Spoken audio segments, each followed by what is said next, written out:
Assalamualaikum semua. Hari ini saya ingin berkongsi mengenai buku yang bertajuk Declutter Your Mind oleh S.J. Scott dan Barry Davenport. Declutter bermaksud membersihkan apa yang berada di fikiran minda anda.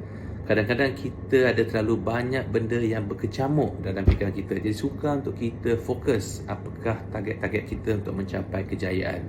Jadi buku ini menekankan 4 perkara bagaimana kita boleh declutter fikiran minda kita. Jadi mereka ada decluttering your thoughts, decluttering your life obligations, decluttering your relationships, dan decluttering your surroundings. Yang menariknya bagaimana kita declutter adalah salah satunya adalah focus deep breathing, cara pernafasan anda, meditasi, reframe all negative thoughts, dan juga teach your old mind new tricks. Menarik kerana kadang-kadang kita sudah biasa dengan pemikiran cara lama.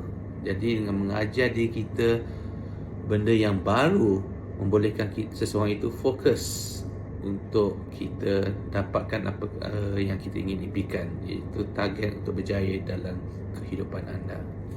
Jadi secara kesimpulannya buku ini amat menarik, tidak terlalu tebal, hanya 140 muka surat, dan saya berasakan buku ini begitu baik sekali untuk kita mengubah cara pemikiran kita untuk lebih fokus, pemikiran kita lebih ideal, lebih tenang, tak clutter sangat dalam pemikiran kita supaya kita lebih mencapai kejayaan. Jadi saya sarankan buku ini, laikan untuk anda semua.